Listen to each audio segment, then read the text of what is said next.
Hi, hello. This video is late this week because I was very suddenly called back into the office and then I got my period. And so I was like, you know what?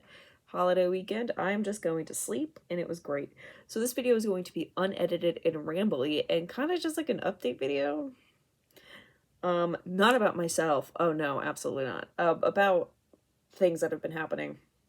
So we're going to talk about Doja Cat, we're going to talk about Gabby Hanna, and then I'm going to end on Britney.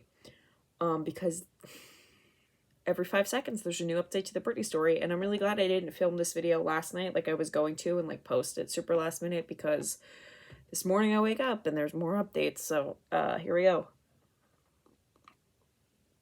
Okay, one, Doja Cat and Planet Her. I like the album. I like the album. This section isn't necessarily about the album. It's more about Dr. Luke's involvement with the album.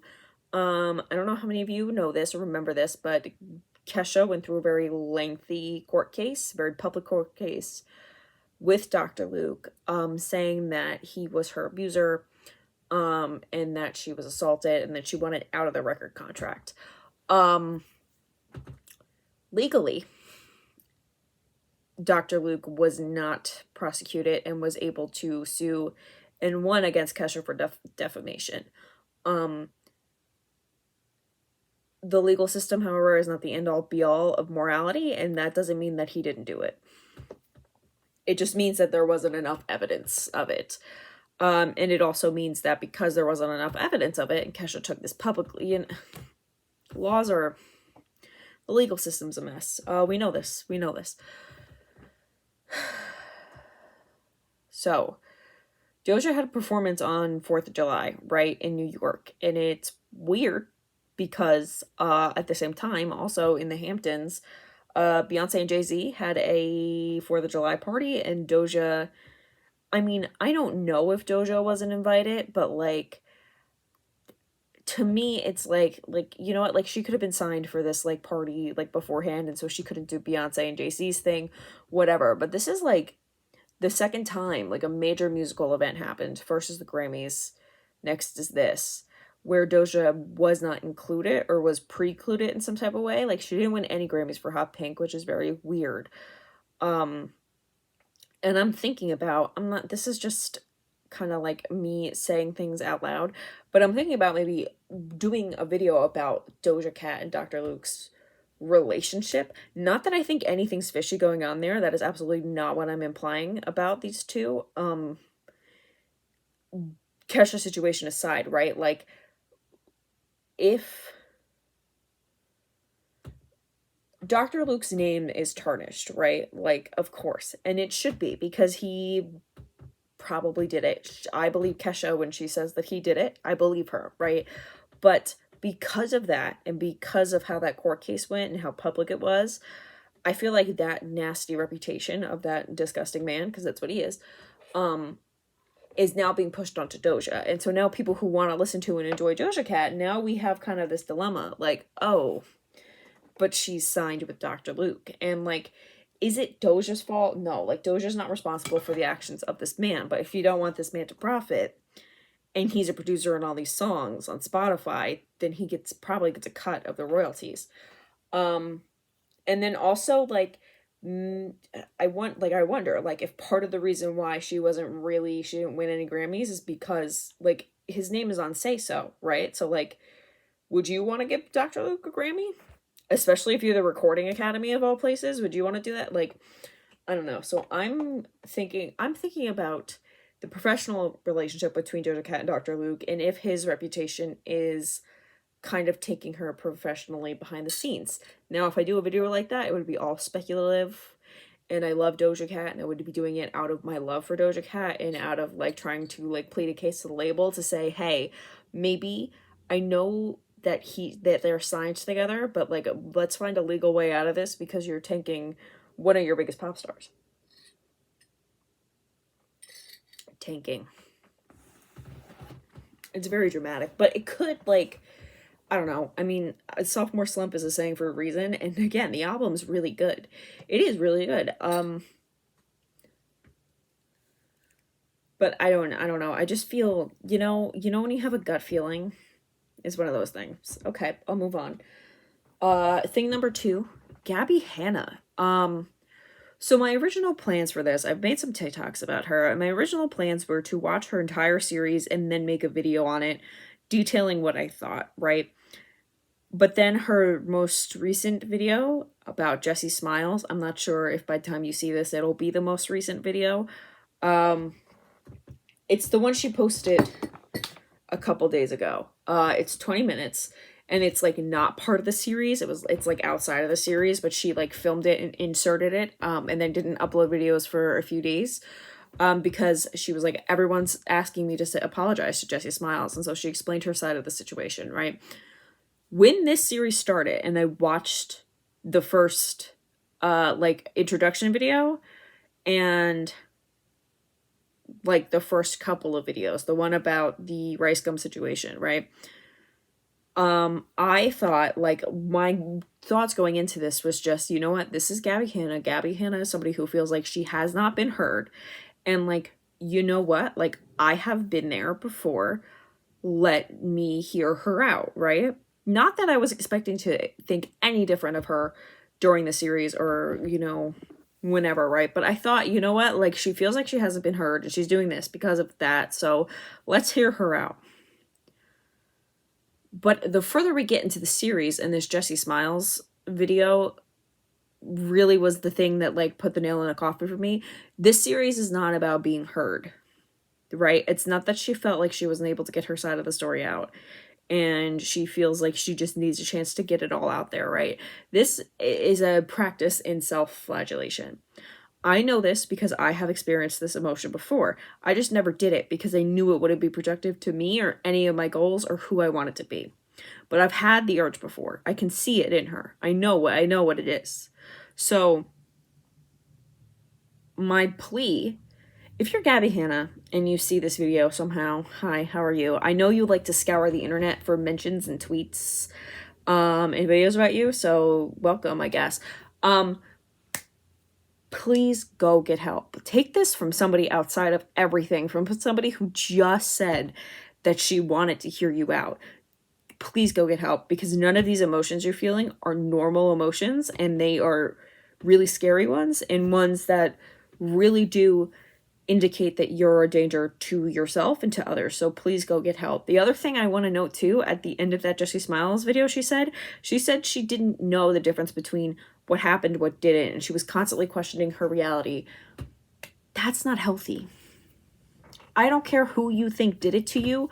There's nothing any one person can do. Well, I shouldn't say that. I shouldn't go to extremes to say that, but like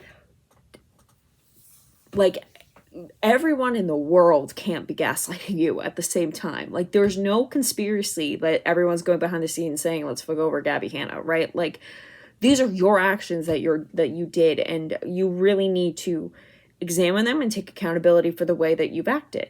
And I know you think you have, but you haven't.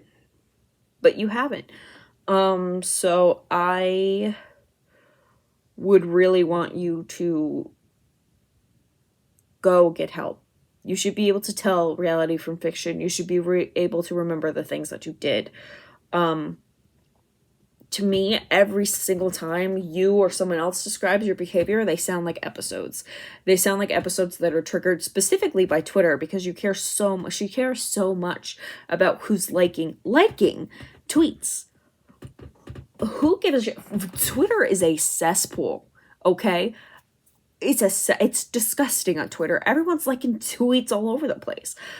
Why does you care? Why does she care so much about who likes what tweet and who says what? Like, it's Twitter. And you know what? Like, Twitter has this thing, like, and I definitely fall to this too. Like, it's not just Gabby Hanna, but like, Twitter has this thing where like you get sucked in and you kind of feel like it's the entire reality. Facebook is kind of like this too, right? You feel like it's kind of like, this is how everyone thinks, because you're just getting all these opinions. But when I tell you that Twitter does not reflect the actual opinions or real world of anyone, anywhere, that if you just switch social media websites or even just go outside and talk to somebody, it's a very different situation. Yeah. That's a message for political pundits too. Twitter Twitter is not the act, does not actually reflect the political opinions of the country.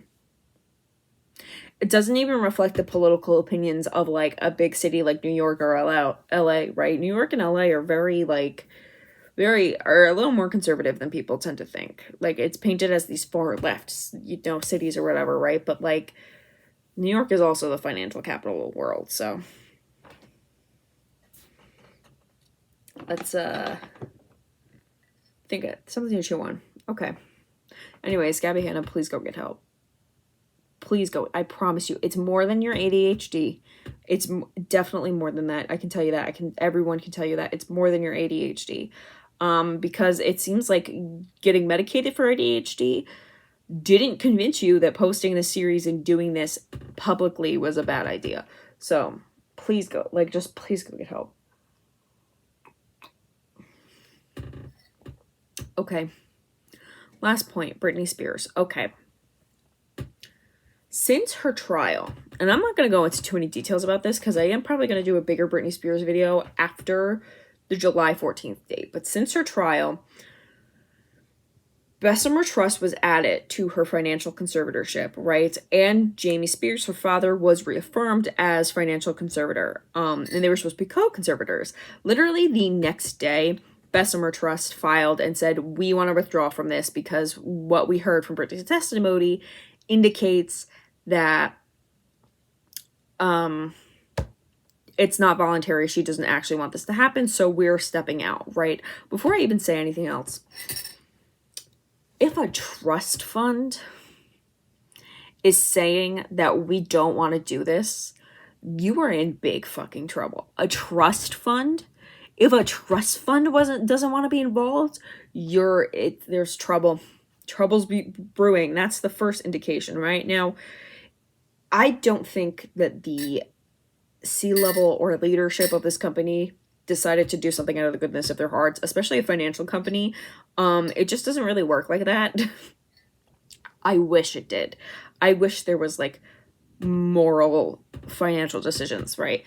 But it doesn't really work like that. It works with like what's going to make us profit and are we going to be legally liable in a bad way for any of this, right?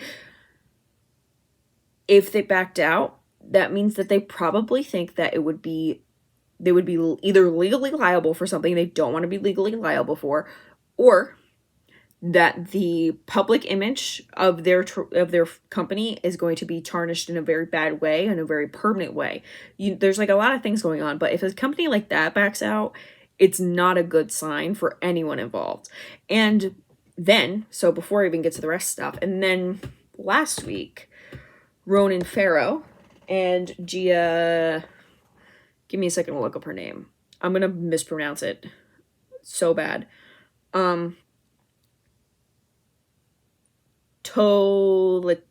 Tolentino. Gia Tolentino? Italian? She's from Texas. So Ronan Farrow and Gia Tolentino.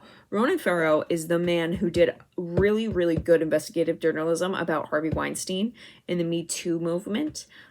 He's a journalist I have been like tentatively aware of. You know, he's engaged to John Lovett from Pod Save America. I'm an avid listener of Pod Save America, so you know he's around. He's in my orbit. And Gia, I haven't heard of Gia until this article, but it seems like she's a staff writer for New Yorker, and she does general art kind of journalism. I see stuff about novels and albums. There's perfume. There's some stuff about bail funds, you know, mutual aid during a pandemic. Kind of, so maybe like an intersection between like political type of stuff, activism type stuff, and pop culture. So the Free Britney movement is like right there at that cross. And then of course Ronan Farrow is the if I was part of Britney Spears' team and someone called me and he said, "Hi, I'm Ronan Farrow, I want to talk," I would know I'm in trouble. Also, if anyone can free Britney single-handedly, it's him. That man took down Harvey Weinstein. He's on the case.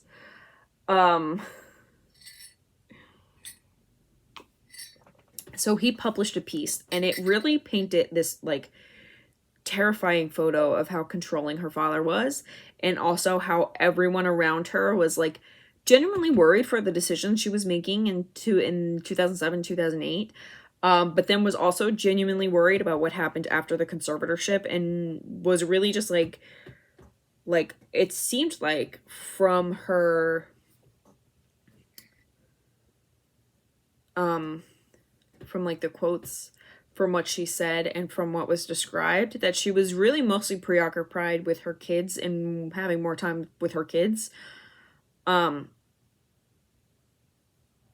that, you know, she just wasn't well adjusted enough. I don't know. I think that there's still questions about if the conservatorship was justified or not. I am not. There's going to be people that are going to say it was never justified. It was never going to be this justified. I'm never going to be a person to go as far to say that, and we will never know what her true mental state was in 2008. I will say that I do suspect that the money had a lot to do with it. And a lot to do with it even now, staying in place even now. I will say that right away, but I don't know. I don't know what her medical records are. We probably never will. I think that Britney, again, like with the court documents being sealed going forward, like if they're discussing personal medical information, like Britney Spears doesn't deserve to have her medical information out in the public. Like that's very, like no one does. Like that's private information to her. Like we don't need to know what her B12 levels are. Like, you know, like we can work with this and we can try to help her without being very forward about this. Or not even just forward, but like without being invasive. Her life has already been invaded. We can do it without being further invasive of her medical records and letting it be, you know what, and we're just going to be okay with not knowing. Okay, and then so Monday was yesterday, right? Monday, her long-term manager, stepped down. And today I saw an article, don't take my word for this, I can't confirm or deny this, I've only seen it in one place. It seems like her lawyer, Sam Ingram, is also stepping down. So this is what's happening in the Britney case. A great Ronan Farrow piece came out. There might be more. Like, he's Ronan Farrow. There might be more. And now, like, all of these people and these major players that had a really big role in this are stepping down. Now, this is a good and bad thing because, like, one, like, she said specifically that her father enjoys her pain, her father enjoys her suffering, right? Like, that's how she genuinely feels in this conservatorship.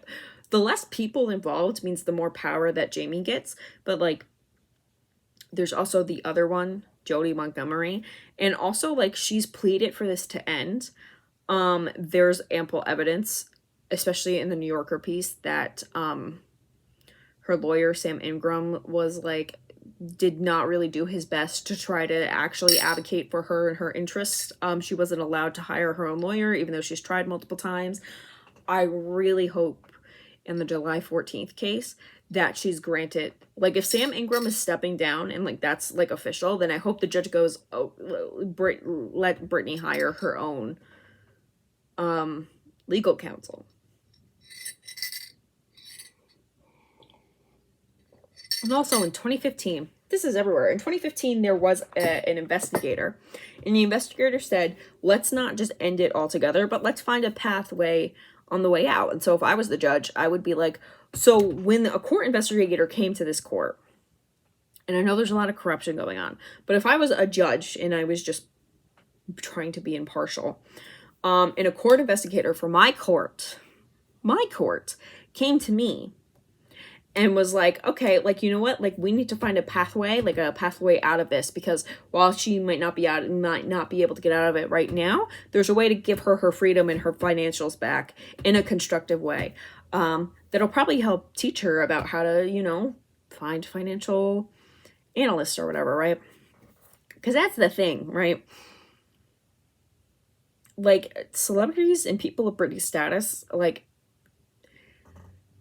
she doesn't necessarily, like, obviously, like, we want her to be able to, like, buy whatever she wants whenever she wants to, right? But, like, I also, like, Like, she would just pick her own financial firm to handle her finances. That's what they all do. So, if I was a judge and a court investigator came to me and said, we need to find a way out, and there was no plan for her to find a way out, and she was complaining to me in 2021 that this was terrible, and she gave me that like testimony, I would just sit down and I would say, okay, we had discussed this already. We had discussed as a court with all these parties to find a path out for her. Where is that plan? Where is that plan? Like, that would be my one question, right? I could be the most corrupt judge in the world. Well, if the judge, like, it's a new judge, basically. But, like, if I was a new judge and I knew that there was that investigation and that report, I would be like, so where is the path out? Like, we asked for this already. Why didn't we get this? So we'll see. So thank you for watching my very late video this week. Next week is...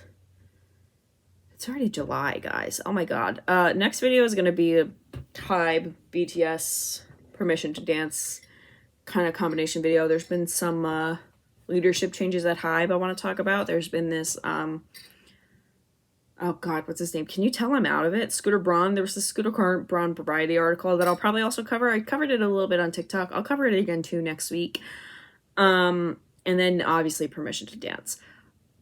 I will be honest right now. I am in the honest commentary. I want to give you guys honest commentary, but I'm also want to give you guys like popular thing good.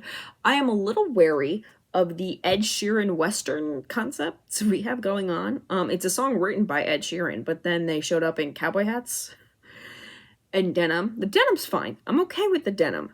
The cowboy hats, I'm just not sure. I just don't know what direction this is going in. They all say, the 7 of them say they like Permission to Dance better than they like Butter. Typically, if the 7 of them like a song a lot, then, like, it's very clear, that they like the song and it's good. Even in situations with, like, On or whatever, like, when I first heard On, I was like, but it grew on me a lot, so, it's not that I'm just not sure. I'm just not sure. I'm tentative on this one, but, like, you know what? Like, it could be great. It could be great. I don't know.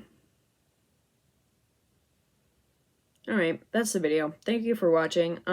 Socials in the description. There's not going to be a thumbnail. I'm not even going to put tags on this video. Just have fun.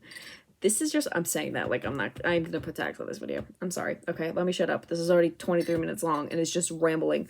Okay, goodbye. I love you. Mwah.